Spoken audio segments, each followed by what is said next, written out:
it is a special educator's job to work themselves out of a job. Right. Yeah. Because it's our job to narrow that learning gap and make sure that they reach grade level and or excel and go beyond grade level, because once they hit grade level and they're performing at the same level of their same age peers, then we can exit them from special services and they no longer need the individual education plan that we develop and create for them on an annual basis. Hello, everyone, and welcome to the Brighter Together podcast. My name is Janet Courtney, and my special guest today is Dr. Jibby Brown.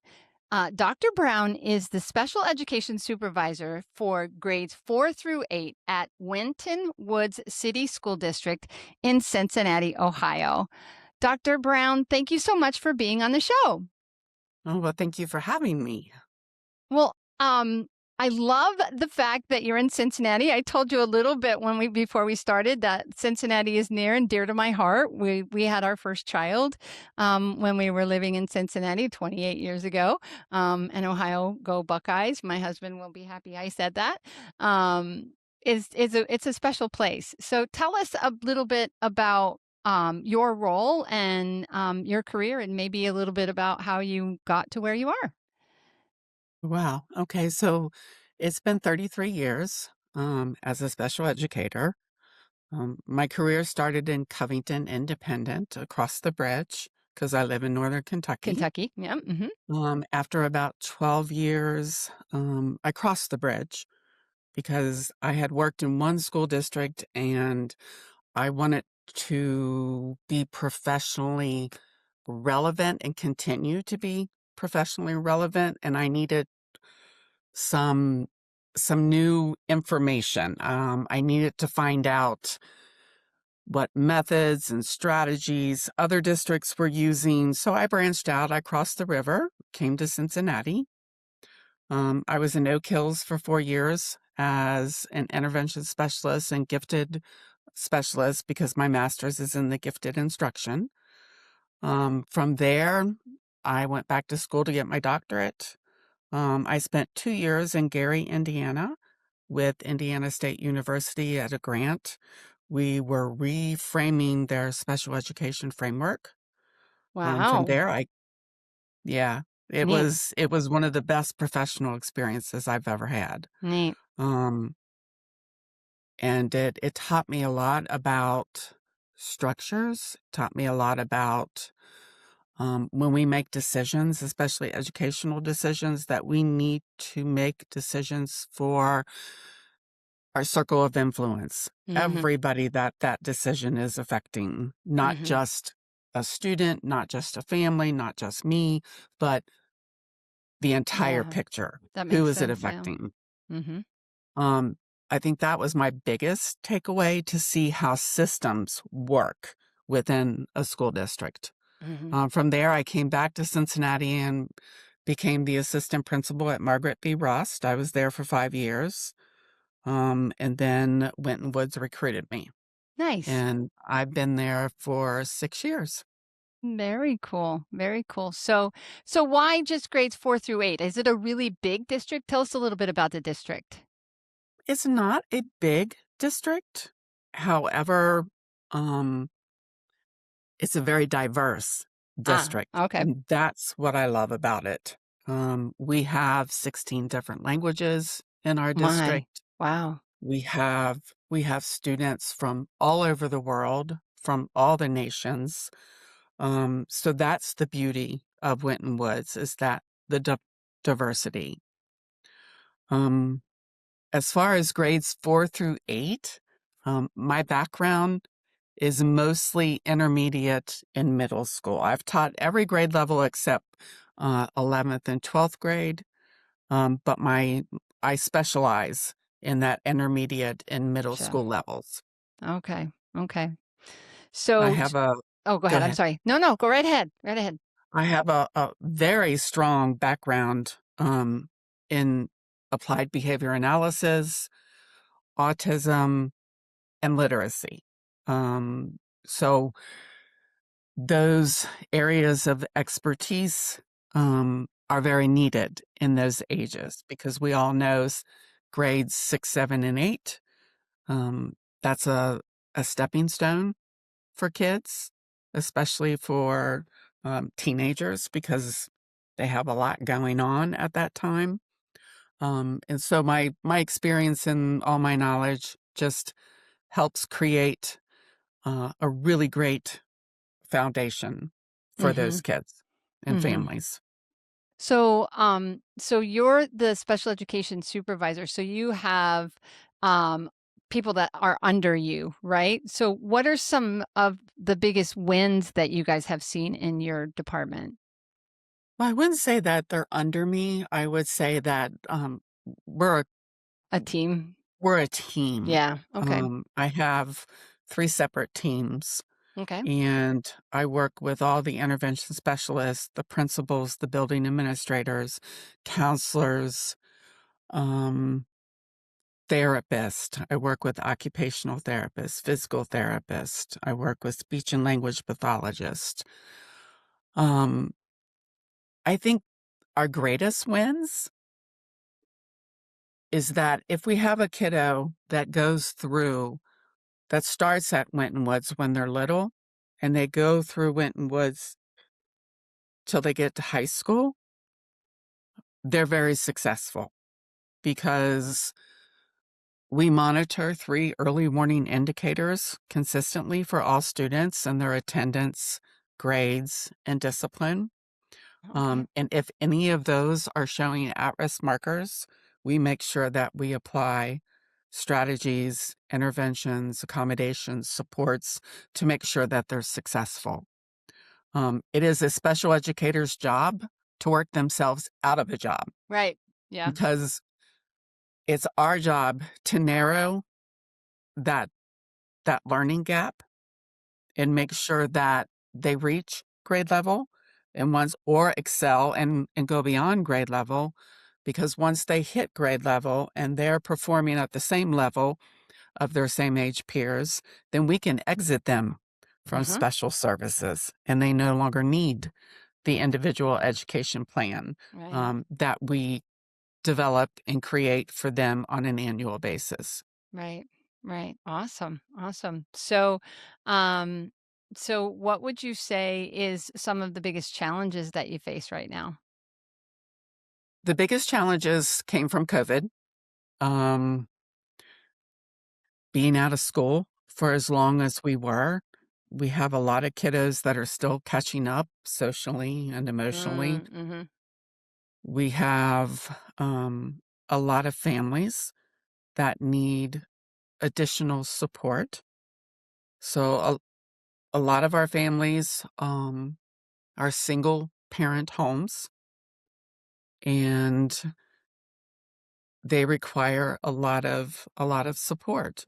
And we provide a lot of our wins is that we actually have a clinic where parents and families can come and get mental health services. They can get dental services. They can see a medical doctor when they're sick. We provide all nutrition, so the kids get free lunches and free breakfast, um, no matter who they are or their socioeconomic status. Mm-hmm. Um, I would say those are the greatest barriers, is that we don't manage traditional families Mm-hmm. any. A Yeah. lot of our families are, they kind of like remind me of the Brady Bunch, you know. Um, so we the nucleus is looks very different. Yeah. Um, but one of the greatest things that we have is our embrace of technology. All of our kiddos are assigned school Chromebooks. They take them home with them to extend their learning. We have after school tutoring at the middle school 3 days a week at no cost to the family. We have all of the sports programs that are provided to all of our kids, including students with disabilities. Nice. In fact, we have a lot of our girls that are wrestling this school year, and that's been fun to watch them advance throughout the couple of years that they've been in training and Mhm. working with the coach. That's been amazing. So I would have to say that the the greatest asset that Winton Woods has is their staff. I work with 3 different staffs in 3 different buildings, and I cannot say enough about these individuals and how hard they work. They show up on snow days when Yes. I have meetings and say we're not canceling them. They're there. They log in. Um, they're always supportive of the students, and they're problem solvers. When we have a student that's not being successful, that's the first thing they'll do. They'll come to me and say, "Okay, this is what we're doing. You know, what else can we do Mhm. to support this student and this family to make sure that they're successful?" Um, the staff is amazing. And when You I say know staff, I mean all the 60 people that I work with, and that right. includes gen ed teachers, general education teachers as well. Yeah. Yeah. And one of the things that you said is so telling of how you lead because you said I don't have people under me. I have a team of people that work with me. And that's so indicative of a leader who understands that you're a servant leader and that the people that work with you and you're not lording over your superior position with them. You're a partner with them for the kids. And that's it. When you have that, the kids win and your teams win, and you end up with really strong teams that work together because people are not afraid to take risks when they feel like they're valued in it. And that is such a beautiful thing to see. We talked about here at Lighthouse conflict resolution and understanding how to be a leader and all of those things in many different ways. And it's something that I've learned to look at in people and go, yep, yep, good leader right there. So kudos to you. I know you're humble and you don't take credit for it probably most of the time, but they're successful because they have you leading them, I'm sure. Well, thank you. I appreciate that. Awesome. Well, and you've do it for a long time, It's and been a while. yeah, yeah. Yeah, I mean, I'm a fossil. Your special educators, they don't stay in the business very long, Mhm, because of it's a hard job. Not only do you have to devote all your time to the students, but then the paperwork that you mhm, have to complete in order to stay compliant with federal regulations, can be daunting, mhm. um, I'm especially for new Oh, teachers. yeah. Yeah. I'm hopeful that as AI moves forward, because it's not going away. We know technology is not going away. No, it's not. I have personally seen some amazing advancements that AI can do to help. Now you have to be careful, and I know that like HIPAA compliance and FERPA compliance, and where you put stuff, and all of that, and I get that. But I've seen, oh my goodness. We use AI specifically for the podcast production. It's a part of how we do the final bit, and it takes a process that would take 6 to 8 hours down to less than two, and thus, so I think that I'm hopeful. I'm hopeful that AI, as schools begin to embrace AI, that it becomes a tool that is a positive, not I mean, there's lots we can get we don't need to get into all of it, but I just have seen and I'm like, I'm excited to see where it's going to go because I think there are things that AI is going to make our lives easier in some pretty significant ways, hopefully. So, Yeah, I use AI for one specific purpose, and that's I'm very direct, and sometimes I need to soften mm, my message. mhm. So I use AI and say, okay, make this not sound so assertive. Uh-huh. Uh-huh, and it does, And it doesn't does. it? It does it for Yeah, you, which is it does. amazing, and it uses words, and you can I mean, my daughter showed me, like, on ChatGPT how you can tell it, like, "Give this is me, this is who I am, this is the things that matter to me, and this is how I think and how, the things that the way that I approach leadership and all of those things." And it's incredible. It's incredible the things that we've seen out of it, and we have an amazing team as well who have just, our technical marketer and the marketing team just have taken AI and ran with it. And I'm blessed. I'm just blessed. It's an amazing time of life to be living, even though it's hard. We know it's hard as an educator. It's still kind of cool. So yeah. You definitely have to be flexible and adaptable. Mm-hmm. Special education is always on a learning curve. It changes sometimes on a daily basis. Mm-hmm. So you have to be able to, you know, to roll with the punches Mm-hmm. with it. Yeah. So what with your experience, what um advice would you give to maybe somebody who's new, first of all, in the profession, and then somebody who's thinking about stepping into more of a leadership? Like I've been an intervention specialist for 10 years, and I'm thinking about becoming a special education supervisor. Or there's a position that's opening and I'm considering it. What kind of advice would you give those two groups specifically? To somebody that wants to enter the leadership role, I would first say to them, make sure that you're okay with not being in the classroom. Mm, Um, because even after, let's see, two, 13 years of leadership, I still miss the classroom. yeah. I still miss working with the kids because you're always a teacher, whether you're a Hmm. leader, you're always a teacher. So make sure that you're ready to leave the classroom.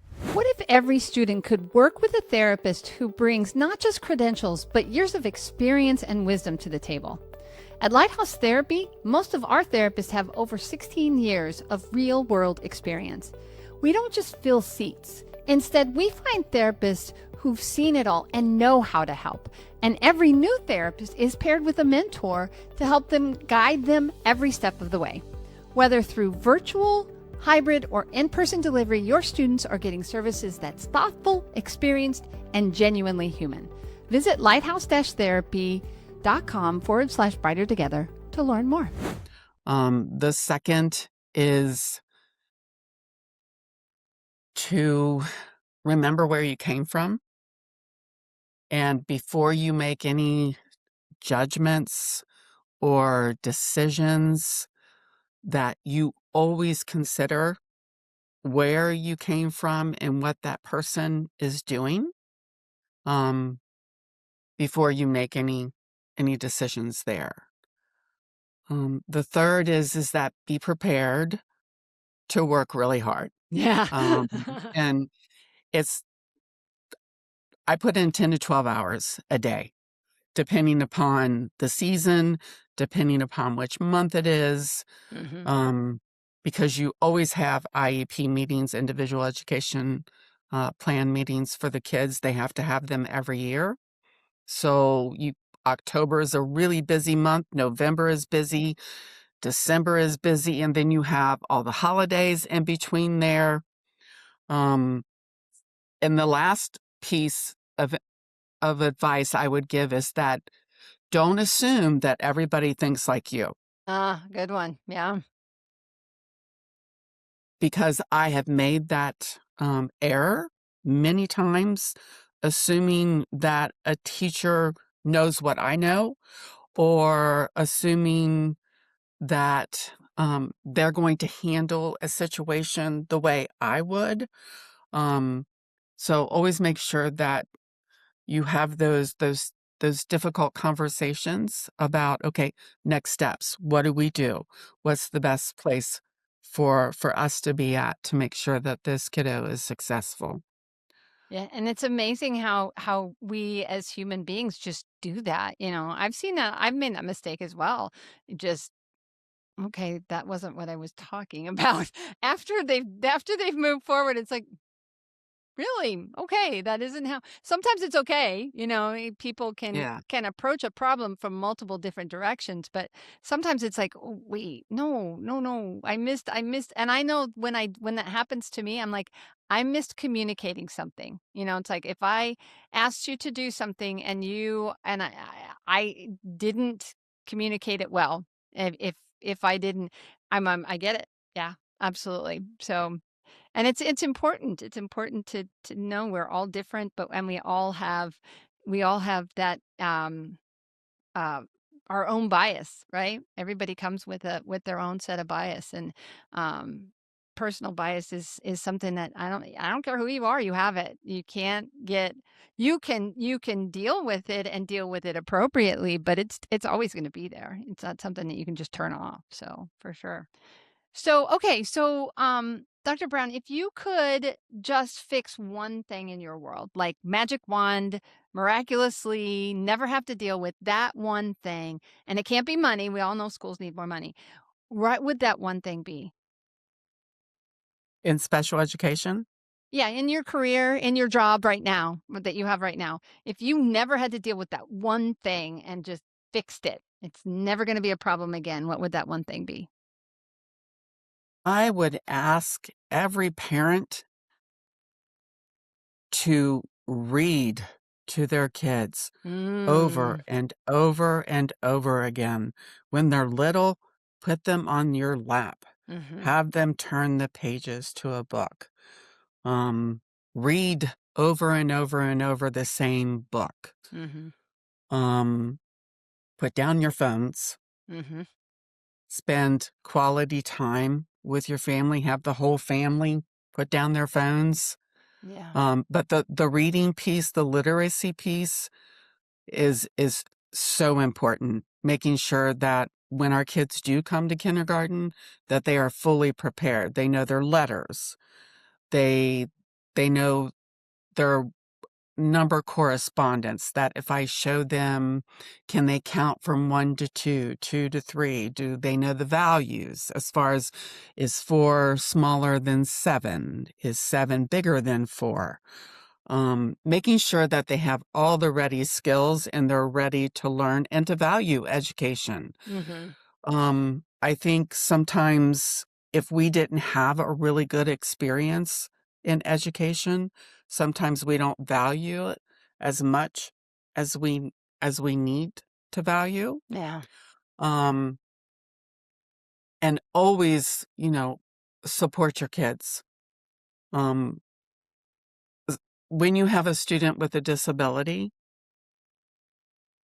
there's really never a good time to exit from that advocacy part, Mhm. and Right. that you're always advocating for your child. You show up at all the meetings, even if it's inconvenient, even though, as teachers and as staff, we are obligated to make sure that whenever we schedule a meeting, it is mutually convenient for both parties, but always be there for the student, and know their programming, and don't hesitate to ask questions as a parent. If you don't understand something, which is totally understandable because special education can be very, very confusing at Mhm. times, Mhm. um, and understand that all we want is to work with you as a team. We we value you as a team member, and when parents are involved and and schools are working side by side, our kids are always successful. That's that number one factor. Yeah. The number one teacher for any child is that parent. Yeah. That Yes. person that they spend the most time with is that parent, and yeah, I get it. I totally Most get it. important job in the world. Yeah, it is. It absolutely is. And I love the reading part because that's critical. And you don't know how many times I've said that in an IEP meeting. Parents will say to me, "How can I help my child?" I was like, honestly, read to them. read to them, read to them, read to them, read over and over and over and over and over. And it doesn't matter how young they are. It doesn't matter how old they are. We were doing read alouds with my kids in high school. We were still, we did The Hobbit Yeah. and The Lord of the Rings and all of those. Watership Down, one of my favorite. My daughter was like, Oh, well, I "Why love are we Watership Down. reading this book?" She did not like it. And it's a little slow to get started. And then we got to the middle of it and she's like, "Oh, this is a really good book, Mom." And I was like, "See?" Yeah. So yeah, absolutely. I remember, I think my husband has pictures of me, 4 days old. My daughter was 4 days old when I started reading to her. So sitting in her little bassinet or little car seat. And yeah. Absolutely. So Yeah. read to your kids. Absolutely. 1000%. Great, great, great pieces of advice. Absolutely. So where do people go if they want to learn a little bit more about Winton Wood City Schools or about your programs? They can actually come to our website. They can just type in Winton Woods City School District and visit the website. It has all the schools on there. It has our programming, the fact that we're a tech district. It has all the curriculum on there as far as if you ever thought about sending your child. Um, it explains the technology piece. Awesome. Yeah, Awesome. All right. Well, Jibby, it has been a pleasure to have you on Brighter Together. Keep doing what you're doing. I know the world's and those kids and your team is a better place because of what you're doing. So keep it up and congratulations on doing 33 years. That's really amazing. I'm not quite there. I'm a little bit behind you, but yeah. The other piece of it I didn't say and was the hardest part for me was stopping at once I started Lighthouse was stopping seeing kids because that was, and you're always a teacher. I always identify as a speech therapist first. What do you do? Well, I'm an SLP and I happen to have my own company. It's like, that's like one of those things. I don't just say, well, I'm a CEO, blah, blah, blah, whatever. That's not who I sure. am. I'm an educator too. And that's why Brighter Together is so important to me because the world is better and brighter because of what all of the educators do every day, every single day for kids across the United States. And I'm so grateful. Absolutely. So thank you. Thank you so much. Thank you.